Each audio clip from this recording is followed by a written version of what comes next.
right, let's get knitting some Pin Up Rainbows, yay!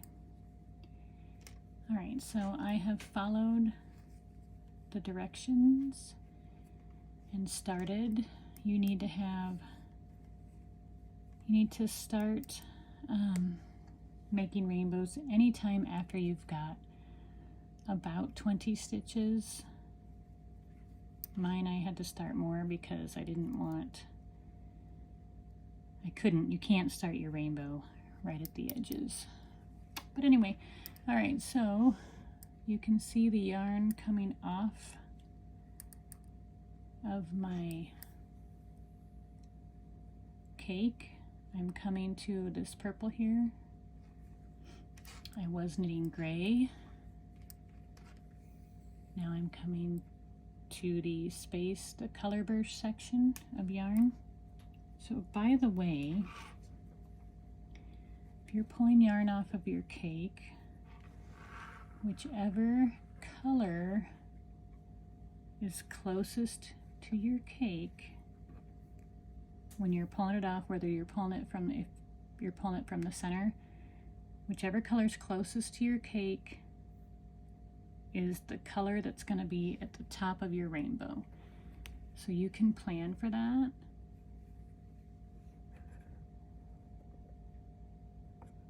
So if I'm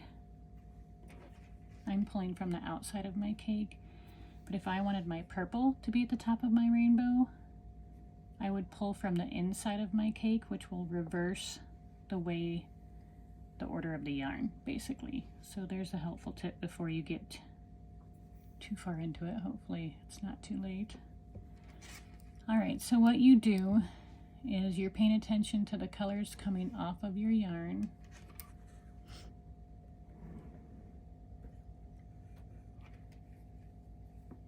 And when you see yourself coming to a color burst section, that's when you make a rainbow.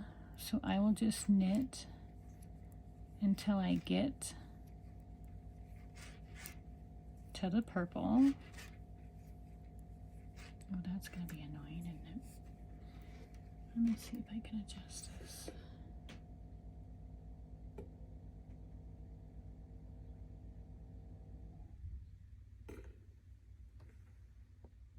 Okay. It's still going to be annoying, but what do you do?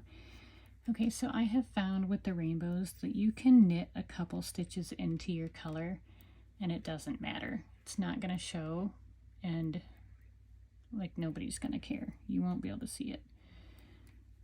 So I'll knit another stitch. Okay. So if we're on the right side of your work, the right side of your shawl, this is how you make the Pin Up Rainbows. So you're going to slip one stitch purlwise from your left hand needle to your right hand needle. Then you're going to bring your working yarn to the front.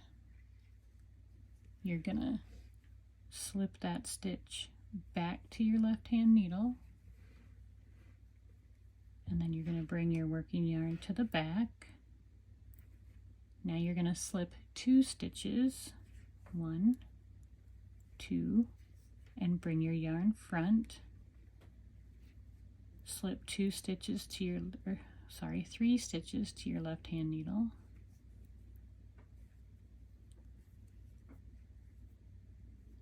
Bring your yarn back. Keep it loose though, don't be pulling tight. Now you're going to slip 4 stitches this time, so it just keeps getting bigger. First you slip 1, then 2, then 3, then 4, back and forth, back and forth. So 1, 2, 3, 4. So it's just one more than you did before, and you don't even have to count really. It's just, you can see it. Then you bring your yarn to the front again. So you see where our wrap is there. So we need to go 1 past that. So this time we're going to do 5. Oops. 1, 2, 3, 4, 5. to the back. Then we're going to go 6. We're going to slip 6 to the right hand needle. 3, 4, 5, 6. Bring your yarn to the front. 1, 2, 3, 4, 5, 6, 7. I always like to give these a pull before I move my yarn to the back or the front, just because it helps keep it loose. So now we move our yarn to the back, and I think we're at 8. 1, 2, 3, 4, 5, 6, 7, 8. Spread your stitches apart.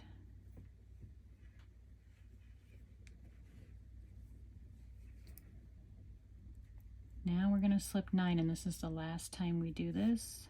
1, 2, 3, 4, 5, 6, 7, 8, 9. Spread your curtains. Spread your legs. Oh my god.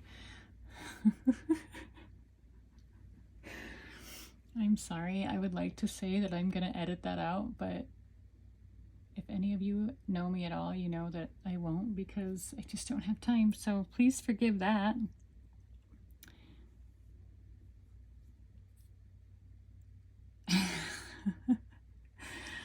All right, we just slipped 9 stitches from our right hand needle to our left hand needle.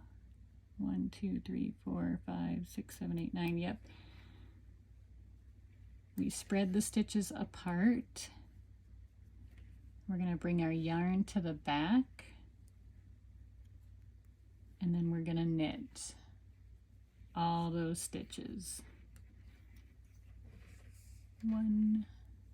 You don't need to count them. I don't know why I'm counting. I think I'm just overworked. Saying things I shouldn't. Usually it's my dog that ruins these videos, not me.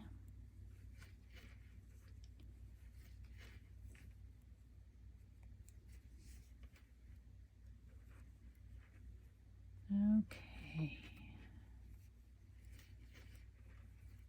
All right, now this might drive you insane, but you're going to leave these guys dangling all willy-nilly until you're 8 rows above them. And what that will look like is 4 garter ridges. So these bumpies, 1, 2, 3, 4 of those. So you just continue knitting and making rainbows. Oh my gosh. All sorts of calamities. All right. The only thing when you're first starting out, you can't make a rainbow on top of one that hasn't been pinned up yet. So this is called making the rainbow, and once we get 8 rows above it, we'll pin it up so that it looks like these happy guys. Aren't they happy looking? So you're gonna have little lines of rainbow in between, because you cannot make a rainbow on top of one that hasn't been pinned up. All right, so I'll continue knitting until I get to 8 rows above this guy, and then I'll come back and show you how to pin them up. Yay!